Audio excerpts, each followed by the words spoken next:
Hey everybody, it's your boy Saucy. In today's video, we will be going over changes that I believe 2K should be making to help improve Season 2 of my team. These are my personal opinions. If you don't agree with them or you think something different, please comment down below. But this is what I think. I obviously don't think everything should be changed, but I'm just giving a wide list of things that I think should be done or could be done to help improve the player base around my team. So let's get into it. The first thing I believe that should be changed is the player market, right? As of right now, the player market is okay, but the first thing I want to touch on is the deal of the day. I don't believe the deal of the day should only be for one card. I think that it should be one gold, one emerald, one ruby, and one sapphire a day. That should be on the blocks for being a little cheaper. And then you can do a one amethyst every 1 week or 2 weeks. That's up to you. I just think that giving options for the day of just not one card that most people have by this part of the game would be pretty good. Also, as we get into to Season 2, we will see a lot more amethyst cards, and spending 100k usually VC or 140 MT for amethyst card is crazy. I do believe that they should be both 100,000 when you want to buy it, or you should have the option to combine your gold and MT to buy it as well. So if you had like 50,000 VC and 50,000 MT, I believe you should be able to combine it to spend that 100,000. I think if it equals 100,000, it's fine. That's what I think would be pretty cool to do for the player market. Obviously, there's some other changes they could make, but this is just my opinion on what I think should happen. So let's get into the next topic. Okay, so the next thing I want to talk about are the free cards we're getting in my team right now. So if you've been paying attention, D Wade just dropped this week. He is the best point guard in the game right now, to me personally. You may disagree. You may still think Kyrie is better, even though Kyrie can't play defense. Or you may just be pick and rolling with Curry, doing the Curry slide. So if that's your cup of tea, then Curry is still a really great point guard as well. But for me personally, I'm still rocking with D Wade as my starting point guard. I love the way it's going of, hey, we're gonna do pay to win cards as well, but we'll drop a D Wade out there. It's free. Takes about 3.5 hours to grind it out.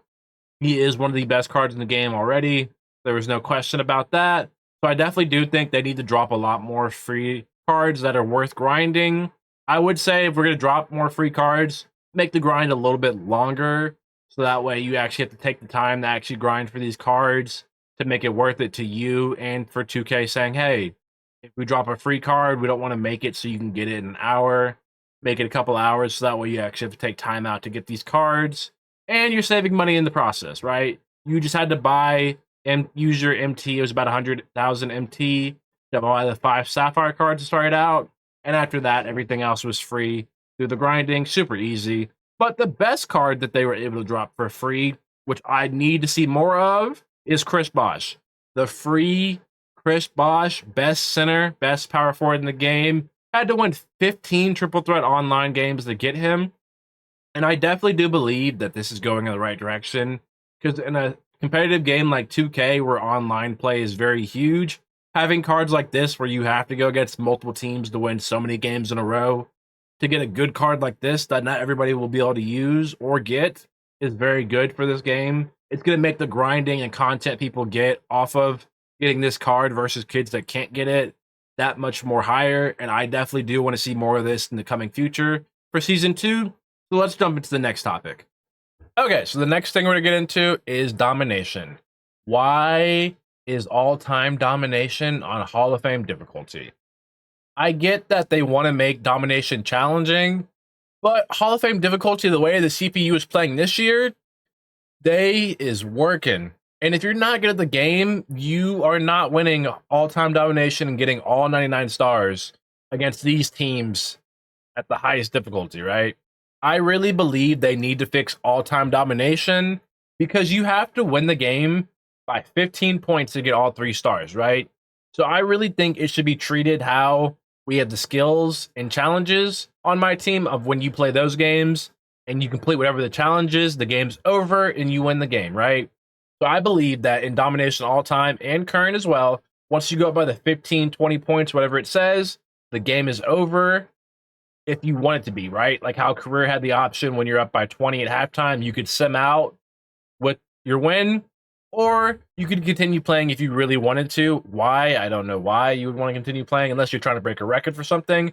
But domination, if once you go up by 15, you should have the option to just sim out with the win and get whatever VC you made up to that point, right? Obviously, I don't think you should still do the 4,000 VC you get after winning every game or so, but you should still get all your stars. And if you made 2,000 from that game, and then plus the MT you would make from winning the game, right? So I think you should do it like that. So domination moves a lot quicker. And for those of us that are really good at domination and just running plays real quick and can score 5 3-pointers real quick and be up by 15 and game's over.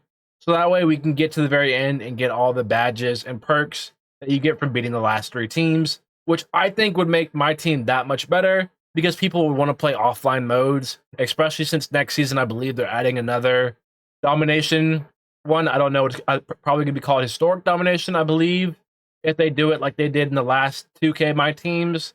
That one should definitely not be on Hall of Fame unless they give the option to sim out once we go up by the points required. Let's get into the next one. Okay, so the last thing we're going to talk about is unlimited and salary cap modes, right? I really do believe that they need to remove 5 outing from just online play. It's just not fun, right? Like, I'm not going to sit here and act like I've never 5 outed before, because I definitely do 5 out. High pick and roll with my point guard, small forward, especially when I get KD, I will be high pick and rolling with him in 5 outing. But it's just, it makes the game stale in a sense of like every other game you're running against somebody who's 5 outing, especially with the pay to win teams that have every card imaginable that's the best at their position and they're 5 outing.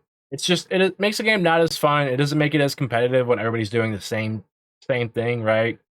Like if the NBA was full of a bunch of LeBrons doing the same thing, it wouldn't make it as fun to watch, right? So I feel like getting rid of 5 out freelances that can do 5 outing or plays that do 5 outing and making people have to use a different freelance to kind of complement their style in a different way, or just running plays on the backside while they're trying to dribble past somebody would make the game feel a little bit better for online play. Obviously, I don't think it will ever happen because 5 outing is what the community does in my team. I am a part of that, so I'm just saying to make changes for the future, make it a little bit more competitive and make them adapt to a better style of playing. That's somewhat realistic, even though the cards aren't realistic themselves in my team. I think it would be kind of fun just to see, even for a season. Do I think it will happen? Probably not. But would I like it to happen? Yes. But I hope this video helped you. These are just things that I think that 2K should do to help my team become better. Do I think everything will ever happen? Probably not, but it's cool to think about it. And if you have something that you thought they should do that I didn't touch on, please let me know. But hope you have a great day. See you.